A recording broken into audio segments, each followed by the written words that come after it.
दोस्तों, आज मैं आपको जो कहानी सुनाने जा रही हूँ, ये कहानी है सोने चांदी के जादुई लहंगे की। तो चलिए दोस्तों, देखते हैं आज की ये कहानी। एक गांव में मोनिका अपने छोटे भाई बंटी के साथ रहती थी। कुछ समय पहले ही उसके माता पिता की मृत्यु हो गई थी। उसके बाद उसके चाचा चाची उन्हें अपने साथ अपने घर लेकर आ गए थे। अरे इन्हें अपने साथ क्यों ले आए? छोड़ आते किसी अनाथ आश्रम में। मेरे बस का इतना काम करना नहीं है, समझे तुम? अरे मेरी बिल्लो रानी, तुम भी बिल्कुल पागल ही हो। थोड़ी चालाक बनो। मैं इन्हें बिल्कुल फ्री में उठाकर नहीं लाया। अरे हमारी सारी प्रॉपर्टी इन दोनों के नाम ही है। वो मैं इन दोनों से अपने नाम करवा लूंगा।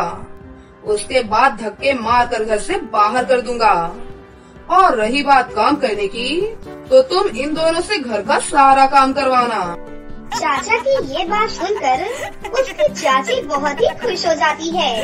अरे वाह, तुम तो एकदम चालाक लोमड़ी निकले। इतना कहकर दोनों जोर जोर से हंसने लग जाते हैं। चाची का एक बेटा भी था जिसका नाम अजय था। अजय अपने माता पिता की तरह ही बहुत ही लालची लड़का था। चाची दोनों बच्चों के पास जाती है। चाची जी, मुझे और बंटी को बहुत भूख लगी है, हमें खाना दे दीजिए। बड़ी आई महारानी खाना खाने वाली। सुन लड़की, हम तुझे यहाँ लेकर आए हैं, इसका मतलब ये नहीं कि तू हमसे अपनी सेवा करवाएगी। चुपचाप उठ और घर के काम में लग जा। मुझसे कोई उम्मीद मत करना, समझी? लेकिन चाची, मुझे तो खाना बनाना आता ही नहीं। घर में कुछ भी बचा है वो दे दीजिए चाची जी। अगर खाना बनाना नहीं आता तो भूखी मर, मुझसे खाना मत मांग। इतना कहकर उसकी चाची वहाँ से चली जाती है। छोटू, तू बिल्कुल चिंता नहीं करना, मैं कुछ न कुछ बनाकर जरूर लाऊंगी तेरे लिए। उसके बाद मोनिका सीधा रसोई घर में जाती है और खाना बनाने की कोशिश करने लगती है। तभी वहाँ पर अजय भी आ जाता है। मुझे बहुत तेज भूख लगी है, मेरे लिए जल्दी से गर्मा गर्म पास्ता बना कर ले आओ। पहले मैं बंटी को खाना खिलाऊंगी, उसके बाद तुम्हारे लिए कुछ बनाऊंगी। तूने क्या मुझे पागल समझा है? ये मेरा घर है, जो मैं कहूँगा तुझे वही करना होगा। पहले मेरे लिए पास्ता लेकर आ, उसके बाद अपने सड़े हुए भाई को कुछ और खिलाना। इतना कहकर अजय वहाँ से चला जाता है। फिर मोनिका अजय के लिए खाना बनाती है। अब दिन प्रतिदिन चाची और उसका बेटा दोनों भाई बहनों पर बहुत अत्याचार करने लगते हैं और साथ ही साथ उनको पीटने भी लगते हैं। तुम दोनों इस घर में नौकर हो, समझे? इसीलिए अपनी हद में रहा करो। जैसा रूखा सूखा देती हूँ, चुपचाप वही खाया करो। तुम्हें बिठाकर मैं 56 भोग नहीं खिलाने वाली। चाची जी, आपने हमें कल भी खाना नहीं दिया था, कम से कम आज तो खाना दे दीजिए, हमें बहुत भूख लगी है चाची जी। चुप रहे, बकवास बंद कर लड़की। चुपचाप अंदर जाकर सो जा, घर में कुछ भी नहीं है तुम्हारे खाने के लिए। चाची, मैं बहुत भूखा हूँ चाची, थोड़ा सा खाना दे दीजिए। एक बार बोल दिया ना, मेरा दिमाग मत खाओ। चले जाओ यहाँ से चुपचाप। वो दोनों भाई बहन चुपचाप वहाँ से चले जाते हैं। दीदी, मुझे बहुत भूख लगी है दीदी, खाना नहीं मिला तो मैं मर जाऊंगा दीदी। नहीं नहीं छोटू, ऐसा नहीं बोलते, तेरे सिवा मेरा इस दुनिया में और कोई भी नहीं है मेरे भाई। तो रुक, मैं तेरे लिए खाना लेकर आती हूँ। उसके बाद मोनिका चुपके से रसोई में जाती है और वहाँ से खाना लेने लगती है। तभी वहाँ पर अजय आ जाता है। अरे मॉम, इधर आओ मॉम, देखो रसोई में घुसकर चोरी कर रही है ये। चाची भागी भागी जल्दी से रसोई में आती है। कहाँ है चोर? जल्दी बता, कहाँ है चोर? देखो माँ, ये रही चोर, चुपके से रसोई से खाना चुरा रही है। चाची मोनिका को एक जोरदार थप्पड़ मारती है। क्यों रे चोर, मुझसे बिना पूछे मेरे किचन में क्या कर रही है तू? चाची जी, बंटी को बहुत तेज भूख लगी थी, मैं उसके लिए खाना लेने आई हूँ चाची जी। जब मैंने तुझसे बोल दिया था कि खाना खत्म हो गया है, फिर यहाँ आने की तेरी हिम्मत कैसे हुई? चाची जी, आप झूठ क्यों बोल रही हैं? खाना तो इतना सारा बचा हुआ है चाची जी। फिर आप ये क्यों बोल रही हैं कि खाना खत्म हो गया है? हमें थोड़ा खाना दे दीजिए चाची जी। मेरे लिए ना सही पर बंटी के लिए दे दीजिए चाची जी। मेरा दिमाग मत खराब कर लड़की, नहीं तो हाथ पैर तोड़ डालूंगी तेरे। चाची मार मार कर मोनिका को वहाँ से भगा देती है। दीदी मुझे माफ कर दीजिए, आपको मेरी वजह से इतनी मार खानी पड़ी। मुझे बिल्कुल भूख नहीं है दीदी, मैं बिल्कुल ठीक हूँ, मुझे खाना नहीं खाना दीदी। इसी तरह काफी दिन बीत जाते हैं। कुछ दिनों बाद चाचा घर लौटकर वापस आते हैं। अरे मिठाइयाँ खाओ मिठाइयाँ, हमारे सारे सपने पूरे होने वाले हैं। अरे क्या हुआ जी, बड़े खुश नजर आ रहे हो? जो जमीन इन दोनों मनहूसों के नाम थी वो मैंने अपने नाम करवा ली है। अब इन दोनों को अपने घर में रखने की भी कोई जरूरत नहीं है। इन्हें उठाकर सीधा बाहर फेंक दो। ये सुनकर चाची और अजय बहुत ही खुश हो जाते हैं। अरे वाह, ये तो बड़ी खुशी की बात है। नेक काम करने में देरी नहीं होनी चाहिए। मैं अभी इन दोनों मनहूसों को घर से बाहर फेंकती हूँ। वैसे भी इन्हें देखकर मेरा दिमाग खराब होता रहता है। अरे कहाँ मर गए तुम दोनों, बाहर आओ जल्दी से। दोनों भाई बहन अपनी चाची के पास आते हैं। अपना बैग पैक करो तुम दोनों और दफा हो जाओ इस घर से। अब तुम्हारे लिए इस घर में कोई जगह नहीं है। आप ऐसा क्यों बोल रही हो चाची जी? आपके सिवा हमारा है ही कौन? हम कहाँ जाएंगे चाची जी? अरे तुम दोनों कहीं भी मरो, मुझे इससे कोई मतलब नहीं। निकलो मेरे घर से। चाची चाचा दोनों भाई बहन को धक्के मारकर घर से बाहर फेंक देती हैं। दोनों भाई बहन रोते रोते वहाँ से चले जाते हैं। रास्ते में बंटी की तबीयत बहुत ज्यादा खराब हो जाती है और बंटी वहीं पर बेहोश हो जाता है। अरे छोटू, क्या हो गया छोटू? मेरे भाई आंखें खोल जल्दी से, मैं तुझे कुछ भी नहीं होने दूंगी छोटू। हे भगवान, मेरी मदद कीजिए, कोई तो मेरी मदद कीजिए। तभी वहाँ पर एक बूढ़ी औरत आती है। क्या बात है बेटा, तुम रो क्यों रही हो? दादी जी मेरी मदद करो। मेरे भाई को देखो ना, इसे क्या हो गया है। मैं तुम्हारी सहायता एक शर्त पर करूँगी बेटी, तुम्हें मेरा एक काम करना होगा। बताइए दादी जी, मैं क्या काम करूं? यहाँ से थोड़ी दूर 2 सोने चांदी के जादुई लहंगे हैं। तुम्हें जादुई सोने वाला लहंगा लेकर मेरे पास आना होगा।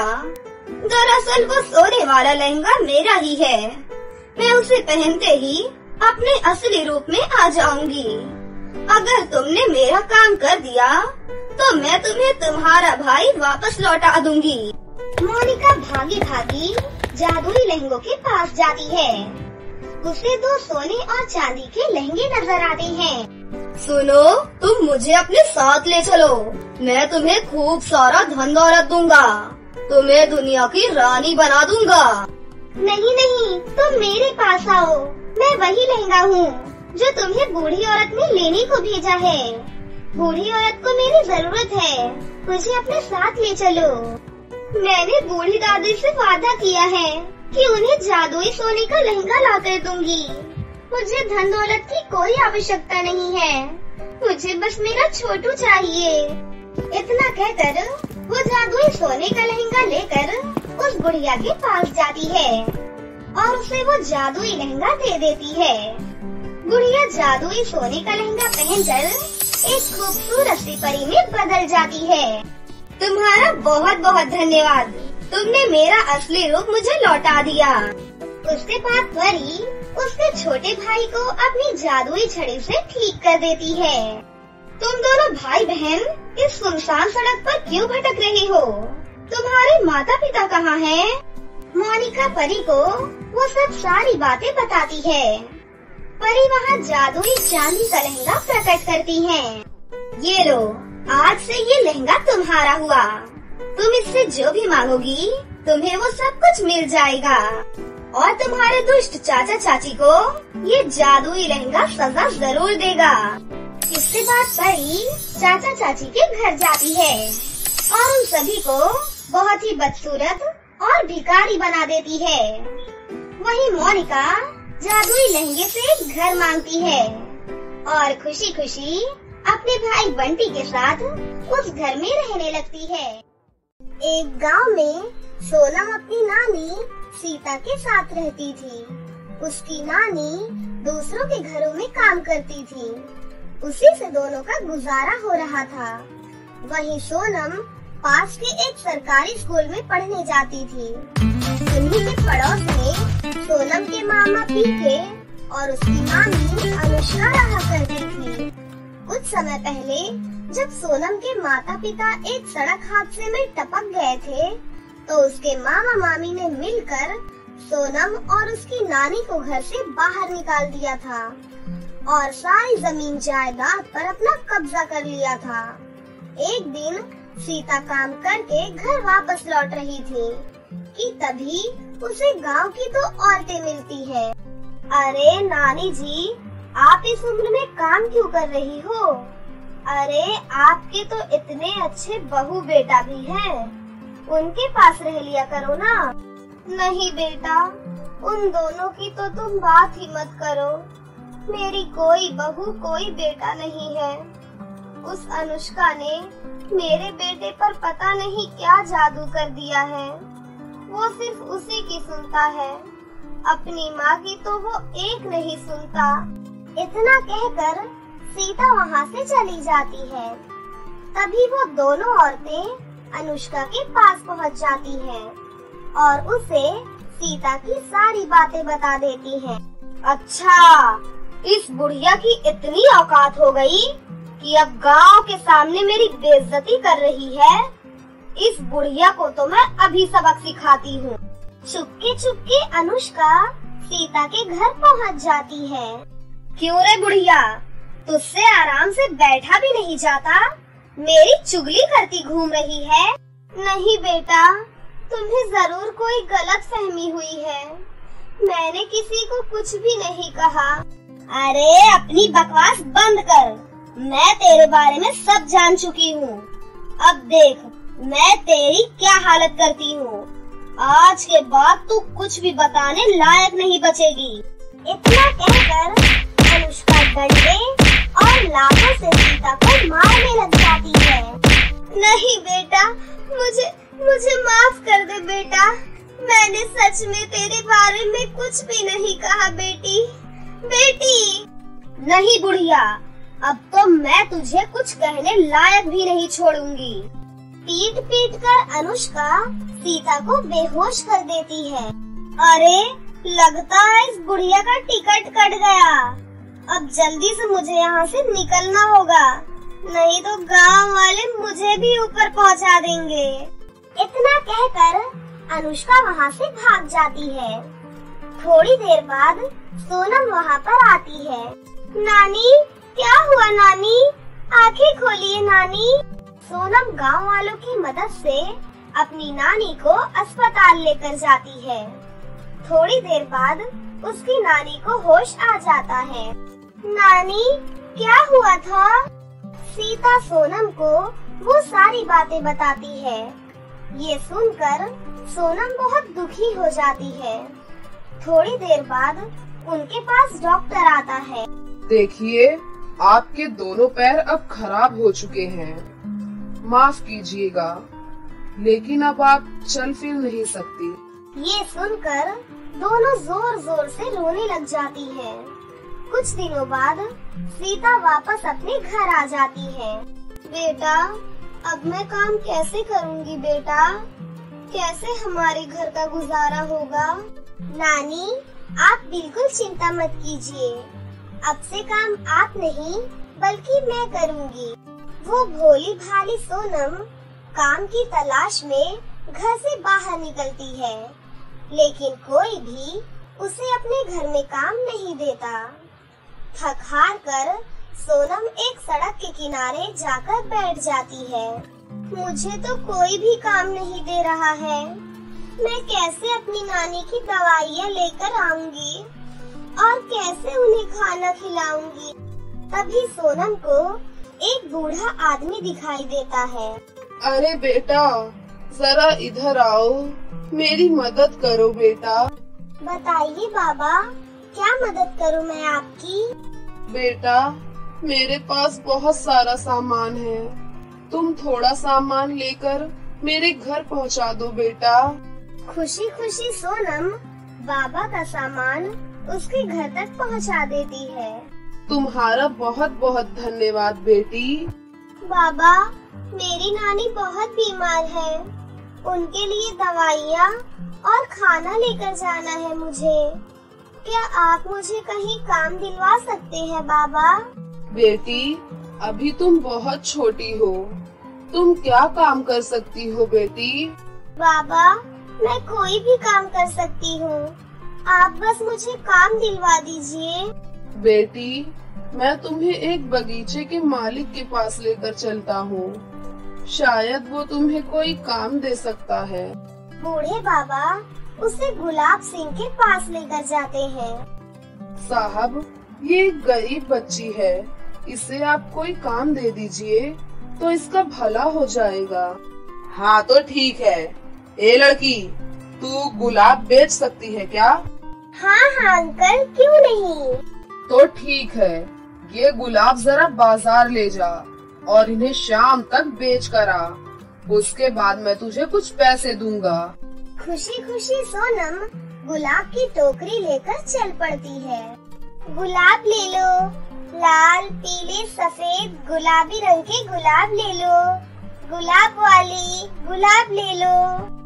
एक दिन में सोनम के सारे गुलाब बिक जाते हैं। वो सारे पैसे लाकर गुलाब सिंह के हाथ में दे देती है। गुलाब सिंह उसे थोड़े बहुत पैसे देता है।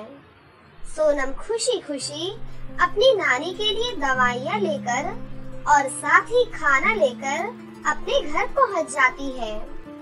अगले दिन फिर से सोनम गुलाब बेचने जाती है।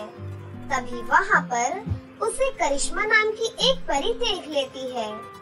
करिश्मा परी को गुलाब के फूल बहुत पसंद आ जाते हैं। परी सोनम के पास जाती है। अरे, तुम्हारे गुलाब तो बहुत ही सुंदर है, क्या तुम मुझे एक गुलाब दे सकती हो? खुशी खुशी सोनम परी को एक गुलाब दे देती है। लेकिन बिटिया, मेरे पास तुम्हें देने के लिए पैसे नहीं है। कोई बात नहीं परी जी, आप ऐसे ही ले जाइए। आप एक काम कीजिए, आप इसे अपने बालों में लगाइए, आप बहुत ही खूबसूरत लगेंगी। परी उस गुलाब के फूल को अपने बाल में लगा लेती है और वहाँ से चली जाती है। ऐसे ही परी अब रोज रोज सोनम के पास आने लगी थी और उससे गुलाब लेकर अपने बालों में लगाने लगी थी। इसी तरह हंसी खुशी सोनम की जिंदगी बीतती जा रही थी और वो अपनी नानी के लिए 2 वक्त की रोटी और दवाइयों का इंतजाम कर रही थी। जब ये बात अनुष्का को पता चलती है तो अनुष्का सोनम से भी जलने लग जाती है। दोनों नानी नातिन कैसे खुश रह सकती है? मैं इन्हें बिल्कुल खुश नहीं रहने दूंगी। जरा देखूं तो ये लड़की गुलाब लेकर कहाँ से आती है। अनुष्का सोनम का पीछा करती है और गुलाब सिंह को वहाँ पर देख लेती है। अरे, ये तो मेरा भाई है। सोनम के जाने के बाद अनुष्का गुलाब सिंह के पास जाती है। भैया, अगर तूने कल से इस लड़की को गुलाब बेचने के लिए दिए तो मैं तुझसे सारे रिश्ते नाते तोड़ दूंगी। अरे नहीं नहीं, ऐसा क्यों बोल रही है बहन? तू चिंता क्यों कर रही है? मैं कल से क्या, मैं आज से ही इस लड़की को हटाता हूँ। ये हुई ना भाई वाली बात। अगले दिन सोनम गुलाब सिंह के पास जाती है। ए लड़की, चल भाग यहाँ से, तू अच्छे से काम नहीं कर रही है हमारा। अब मैंने किसी और को रख लिया है, चल जा यहाँ से। लेकिन अंकल, मैं तो सही से काम कर रही थी। अरे मैंने बोला ना, चली जा यहाँ से, नहीं तो तेरी बहुत पिटाई करूँगा। रोते रोते सोनम वहाँ से चली जाती है और जाकर एक पेड़ के नीचे बैठ जाती है। मुश्किल से एक काम मिला था, वो भी उन्होंने छीन लिया। अब मैं नानी की दवाइयाँ लेकर कहाँ से जाऊंगी, कहाँ से खाना लाऊंगी उनके लिए। तभी वहाँ पर करिश्मा परी आ जाती है। अरे आज तुम गुलाब नहीं लाई? सोनम परी को वो सारी बातें बताती है और जोर जोर से रोने लग जाती है। परी अपने बालों से 2 गुलाब के फूल निकालती है। उनमें से एक गुलाब सोने का था और दूसरा चांदी का था। बिटिया, तुमने मुझे बहुत सारे गुलाब दिए और आज मैं तुम्हें सिर्फ 2 गुलाब देना चाहती हूँ। ये एक सोने का और दूसरा चांदी का गुलाब है। तुम इन्हें अपने घर के आंगन में लगाना, फिर देखना क्या होता है। उसके बाद सोनम अपने घर के आंगन में वो दोनों गुलाब लगा देती है। फिर अगले दिन जब सोनम देखती है तो दोनों गुलाब जादुई सोने और चांदी के गुलाब घर में बदल जाते हैं। तभी वहाँ पर परी आती है। बिटिया, तुम इस चांदी वाले गुलाब घर में रहना, तुम्हें यहाँ पर बहुत सारी सुख सुविधा मिलेगी और इस सोने वाले गुलाब घर में तुम्हें बहुत सारी धन दौलत मिलेगी। लेकिन तुम्हें उतनी ही धन दौलत मिलेगी जितनी तुम्हें जरूरत है। यदि तुमने लालच किया तो तुम्हें बहुत कड़ी सजा भी मिल सकती है। नहीं परी जी, मुझे धन दौलत नहीं चाहिए। मुझे बस नानी के लिए 2 वक्त की रोटियां चाहिए। सोनम अपनी नानी के साथ जादुई चांदी वाले गुलाब घर में रहने लग जाती है।